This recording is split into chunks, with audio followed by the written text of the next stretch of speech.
Well, hello everybody. Hey, Hi. friend. So we are broadcasting live from the CCAE office. You see our letters back there, kind of. And we are going to talk to you a little bit about how we are going to prepare for the NCAE Day of Advocacy on May 1st. So if you are just jumping in, you can go ahead and tell us where you're from or what your name is, whatever in the comments so we can see. And then we'll introduce ourselves and I will let Carol go first. My name is Carol Stubbs. I am the president of Cumberland County Association of Educators, and I work at the ERC building, which is the Educational Resource Center. All right. And I am Tamika Walker Kelly. I'm CCAE vice president and I am elementary music teacher at Morganton Road Elementary School. And so we are super excited to kind of chat with you, not too long, not too short, but to answer any questions that you might have about the NCAE May 1st Day of Advocacy coming up within a few weeks, a little less than a month away from today. All right. So we also have shout out to our person sight unseen on the side, Heather Kaiser, who's going to jump in real quick. Hey, Heather. One of our communication chairs for CCAE, who handles most of our social media and our website as well, our WordPress website. All right. So let's talk about May 1st. So we got a lot of things going on, and we're going to talk to you a little bit about where May 1st came from, how we're going to do buses, and we'll talk about what you can do to make sure that we are participating as Cumberland County educators. All right, so um, I'll talk a little bit about May 1st. All right, so we recently just had our NCAE Representative Assembly, also known as the NCAE Convention, in March, the weekend of March 22nd, 23rd. And there we had over 400 plus delegates from all over the state of North Carolina pass what is called new business items. New business items are action items that are voted on that we want NCAE to undertake as a organization, our association, our union. So we voted on NBI number 17, which called for a day of action, which we would have 5 key issues on May 1st. And so, Carol, you want to share with them what the 5 issues are? The 5 issues are: one, provide enough school librarian, social workers, counselors, nurses, and other health workers to meet the national standard. Two, provide $15 minimum wage to all school personnel and a 5% raise to all ESP non-certified staff, teachers, administrators, and a 5% cost of living adjustment for retirees. Third, expand Medicaid to help improve the health of our students and family. Four, to reinstate the state retiree health benefit to eliminate it by the General Assembly in 2017. Five, to restore the advancement degree comprehensive stipend by the General Assembly in 2013. All right. And so these are the 5 issues that were voted on by the delegates attending the Representative Assembly in Raleigh in March. Now, I've seen a lot of questions online and things like, well, how about this or how about that? And I want y'all to know that these were voted on. These were the top 5, not the only 5 things that we're advocating for, but just the top 5. And they are part of the larger NCAE legislative agenda, which you can find on the NCAE website at ncae.org, because we have a full agenda of items that we want our legislators to pass, which also include things like local calendar flexibility, which also include things like restoring longevity. So even though you may not see your particular issue in the top 5 of the things that we're doing, these are the ones that were democratically voted on by the representatives at NCAE. And these are the ones that we feel will best serve our schools, our parents, our community, and our profession itself. And so, with that being said, So we're going to tell you a little bit more about May 1st. So we are, of course, doing a day of advocacy similar to May 16th. So like nobody ever thought we would ever pull off a May 16th. It was like one of the most amazing days in my whole life last year. Um, and so we are going to try to meet that and beat that like we did last year on May 16th. Instead, we're going to do it on May 1st. Okay. And so many people ask, well, why May 1st? May 1st is the International Day of Labor. So many labor workers from across the world join together. And we are considered to be, the NEA is considered to be the largest labor union in the United States of America because we are a huge workforce of educators of all spectrum. You got classroom teachers, you have your classified staff, your ESPs, your bus drivers, your custodians, all of that stuff. And so we are the largest labor union. And so why not on International Day of Labor have May 1st? And so Carol's going to tell you a little bit more about the buses, and then we're going to tell you how you can join us to ride the bus. Well, we have 2 buses, and each bus holds 56 persons. We would like to fill those 2 buses and add some more, and it's cost $20 per person. So we want you to get on board and come with us. Even the cafeteria workers. I know some of the teachers know the cafeteria people. Let them know. The Medicaid will help them because a lot of the cafeteria workers that work less than 6 hours, they don't have benefit. So we need to get them benefit so they feel just as important as the full-time workers. All right, and that's great.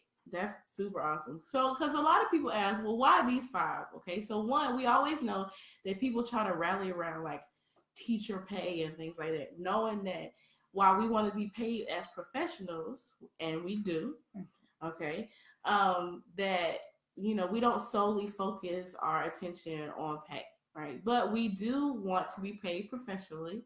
We want many of our ESPs, our educational support professionals, we want them to be at a $15 minimum wage. And not every ESP job is fit minimum wage. Some people get paid more than that, but we want a $15 minimum wage across the board to support like our bus drivers or our teacher assistants and our cafeteria staff like that. And then of course expanding Medicaid, like Carol said, some of our people don't work a full 8 hours.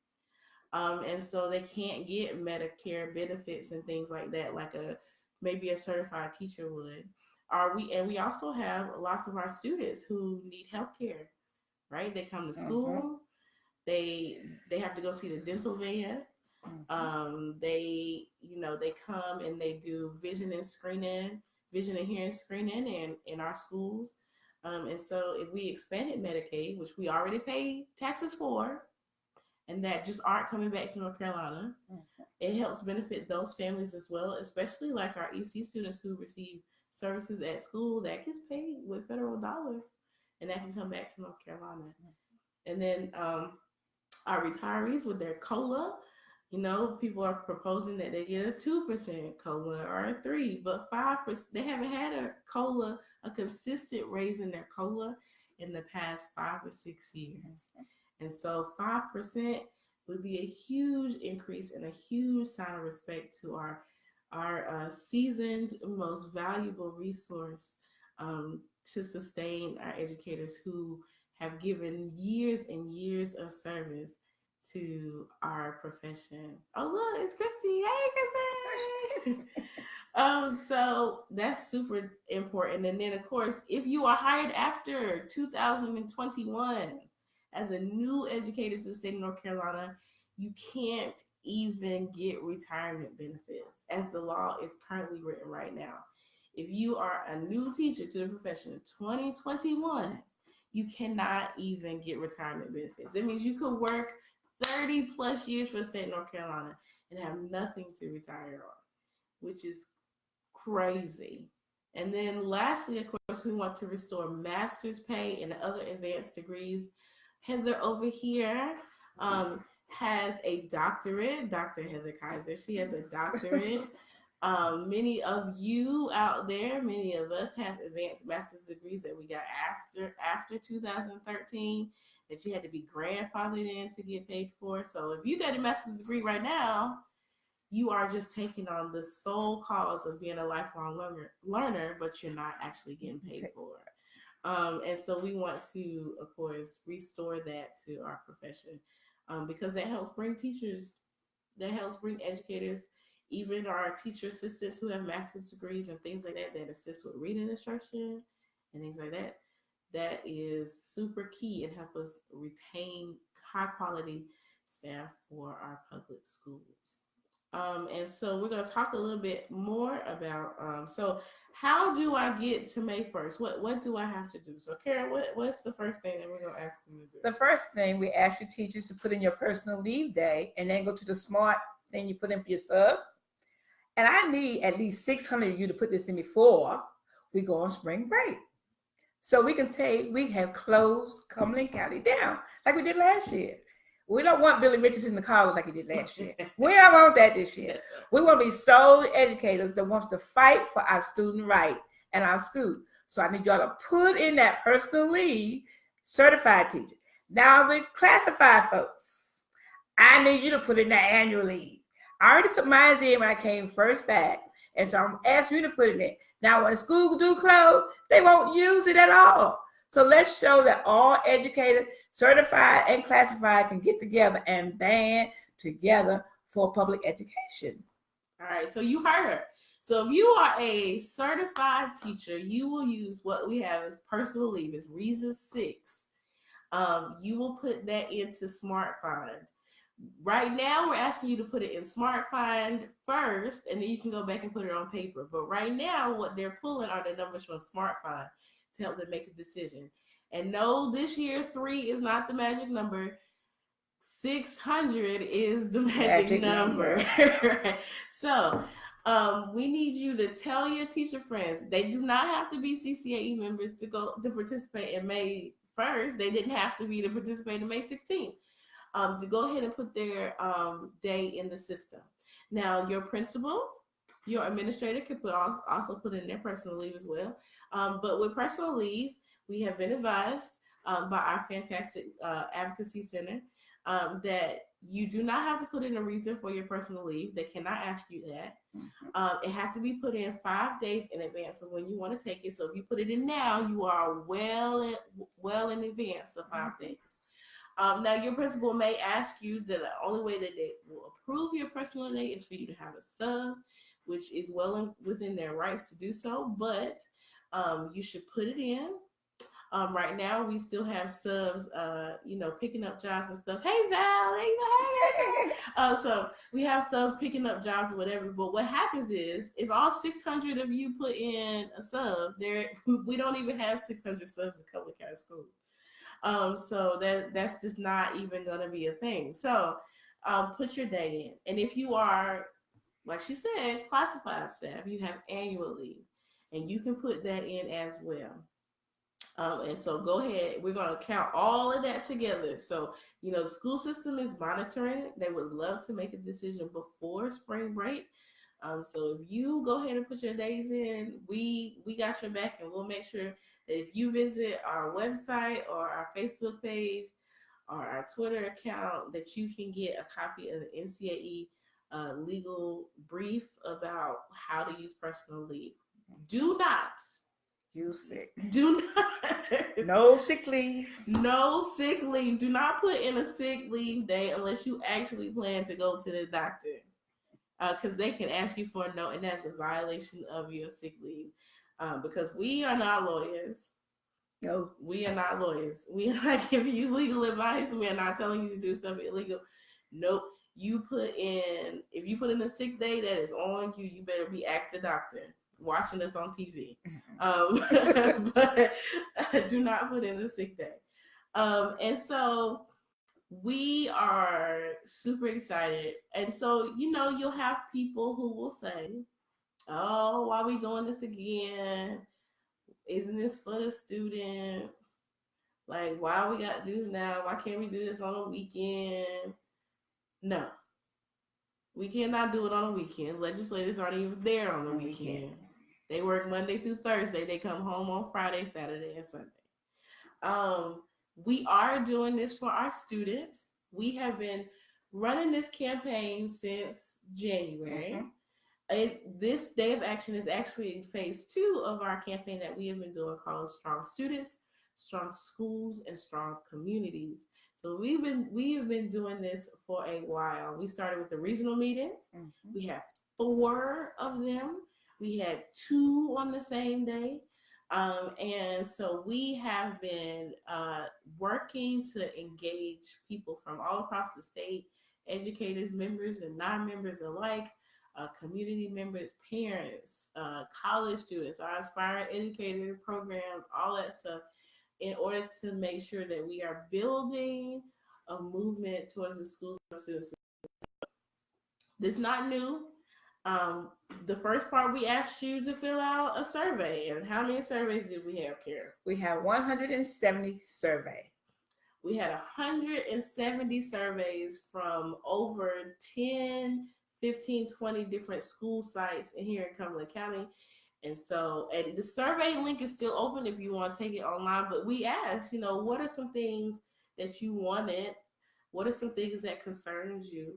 And then, of course, if we were to do this spring action like we decided to do, what would you go to a rally? Would you talk to your legislator? Would you go to a march? Would you go to a local event here in Fayetteville?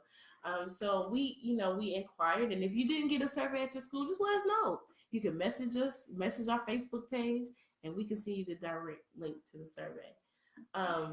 But we need you, right? So yes. Shout out to Lexington City Schools this morning, who announced that they closed on May 1st. They are the first ones. And we got to have Cumberland in the top 10. We can't have Cumberland like number 15 and number 20, and we're the 5th largest school system in the whole state. So you got to put your days in. You got to put them in. Get them in. We got snack bags. Yes. We ready to ride the bus. You got to put your days in. So if you have questions, if you want to ride the bus, we'll drop the bit.ly in the comments. It's bit.ly/ride with CCAE. There's a seat for you. And shout out to State Senator Kirk DeVere, who has already paid for 5 seats on the bus. So if you are an educator and you have put in your personal day and you want to ride the bus with CCAE, the first 5 of them who email us at ccaemedia@gmail.com, we will reserve that seat for you. All right, that's it. And then, message, you can message Carol or I or any member of our CCAE executive board, and we will hook you up with all the information you need. But we are trying to be #AllOutMay1. So we are trying to have Cumberland in the top 5. So hopefully when we meet with our school board and the superintendent, all of them next week, we want to be able to say that we have had a strong showing from Cumberland and that we really need their support, because we are super grateful that they supported us last year. Yeah, yes, they did. And they didn't have to, because there were many school districts that didn't close, and they didn't have to. And we are so grateful to them for listening to the concerns of educators, because we even had a bus of parents and things go up there as well, because they wanted to support us too. And we shout out to our parents, because we are fighting for your children to make sure that they have what they need. You want textbooks? We want them too. You want them to have safe schools? We want them too. You want them to have a nurse? We want them to have a nurse too, and not just one day a week. So all of the things that you want for your kids, we want them to. So anything else, Carol, to round the troops up? So each school got one of these flyers this week, and I know you got a little palm card. So let's pass the word out to everybody. Let's rally up to Raleigh and have a good time. All right, y'all. So Rep for Ed Wednesdays, All Out May 1, #ending this together, #NCAE strong. And so we look forward to hearing how many personal days you have put in. And so let's go. Let's get it. Solidarity.